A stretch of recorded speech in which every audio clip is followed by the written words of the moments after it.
สบายดีทุกคนมื้อนี้จ้าก็คือจะไปหาแนวกินมาเฮ็ดแนวกินตอนเที่ยงให้ทุกคนเบิ่งเด้อซึ่งการหาแนวกินมื้อนี้จ้าก็คือจะไปหวานแหคือเก่าแต่การหวานแหมื้อนี้จอยจะแม่นบ่เป็น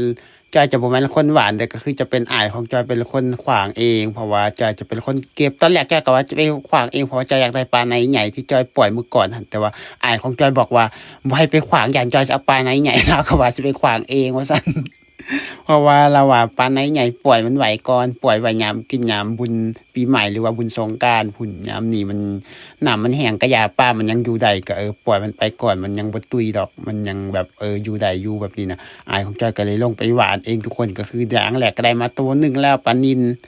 ลก็คืองามแฮงทุกคนแล้วก็แซ่บแฮงแล้วก็ได้มาตัวที่สองปลานิล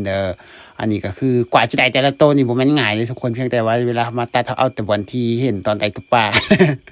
น่องมันกว้างไหมทุกคนกว้างแห่แต่ก็ข้างกว่าสิได้ตุ๊ปลานี่มันบ่แม่นง่ายเพราะว่าน่องมันกว้างถึงว่าน้ำมันจะตื่นก็จริงแต่ว่ามันกว้างมันพอแต่ไปวันนี้ตุ๊ปลาก็แล่นไปวันหุ่นไปวันหุ่นตุ๊ปลาก็แล่นมาวันพี่อีกอย่างหนึ่งก็คือตุ๊ปลามันบ่ได้มีหลายขนาดนั้นคือเขาพี่กายบ่ได้ปล่อยหลายไหมทุกคนปลามันก็เลยแบบบ่มีหลาย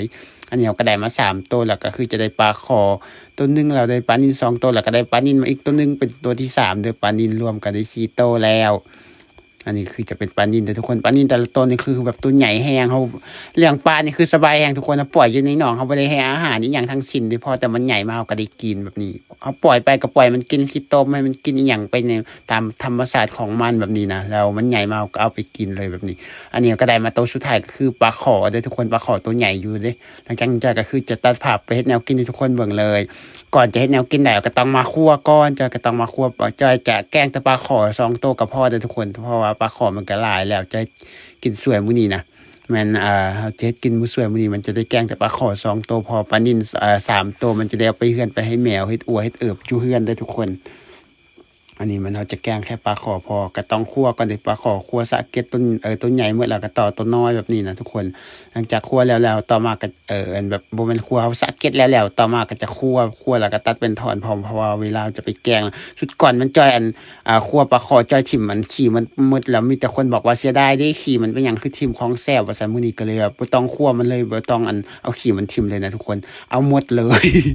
หลังจากนั้นต่อมาก็คือเกียมจะมาเก็บผักเหม็นใส่แกงปลาทุกคนเพราะว่าเวลาแกงปลาเนี่ยเขาใส่ผักเหม็นแบบนี้เข้าไปเขาบอกว่ามันจะเฮ็ดให้ปลามันบ่คาวหลายปานใดเพราะฉะนั้นจอยก็เลยต้องเก็บผักเหม็นไปใส่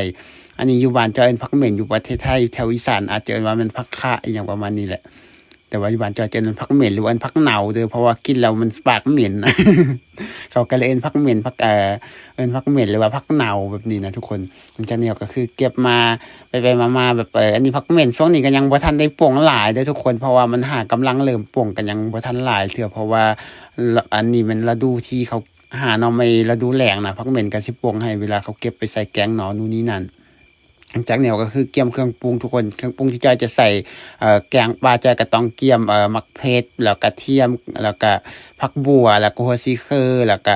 เกลือแป้งนัวใส่ลงไปหลังจากนั้นแล้วก็ตำ แล้วจากตำเครื่องหอมแล้วต่อมาจอยก็ต้องเตรียมดังไฟเด้อทุกคนอันนี้ก็คือดังไฟเพื่อสิแต่งกินหลังจากดังไฟแล้วก็เอาหม้อมาข้างหลังจากเอาหม้อข้างแล้วก็เอาน้ำใส่แบบนี้นะ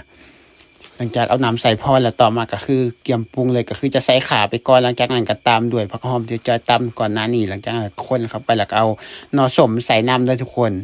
จอยบ่มีมะขามจอยมีอยู่แต่ว่าจอยบ่ใส่จอยจะใส่หน่อส้มเด้อหน่อไม้ดองนั่นแหละหลังจากนี้ก็คือ แล้วหลังจากนั้นก็พยายามดังไฟใส่จนกว่าหม้อมันจะเดือดหลังจากหม้อมันเดือดมันฟุดแล้วต่อมาก็แม่นเอาตุ๊ปลาลงเข้าไปเลยเวลาเอาตุ๊ปลาใส่แล้วก็เอาฝาหม้อปิดไว้เลยเดี๋ยวเขาบอกว่าเอาตุ๊ปลาใส่เวลาแกงจังซี่เอาไว้เอาคนคันมันข้นแล้วจะให้ปลามันคาวหรือว่าปลามันเละหมดเพราะฉะนั้นก็เลยต้องปล่อยไว้จนกว่าปลามันจะสุกหลังจากปลามันสุกแล้วก็จะเอาผักเหม็นลงเข้าไปเลยทุกคนหลังจากเอาผักเหม็นใส่แล้วก็พยายามแบบว่าดังไฟใส่อยู่เบิ่งมันจะสุกแล้วคันมันสุกแล้วก็ซีมเบิ่งคันซีมมันจบแล้วก็จะโป่งแบบนี้นะทุกคน อันนี้ก็คือซีมมังกรว่ามันจอบหรือบ่จอบคันมันจอบแล้วก็คือเกียมจะปวงบ่จอบแล้วก็ปวงเลยทุกคนต่อมาก็คือตักใส่ถ้วยเพื่อกินแล้วข้าวเที่ยงเด้อ คือแล้วทุกคนการเฮ็ดแนวกินของเราก็คือง่ายๆแค่นี้เลยหลังจากนั้นก็เริ่มมาทุกคนกินข้าวเที่ยงกันเด้อเฮ็ดเองกินเองในมื้อนี้นะเพราะว่าจอยเฮ็ดแนวกินสาเกินไปอายของจอยก็เลยกินอย่างอื่นไปก่อนแล้วอิ่มแล้ว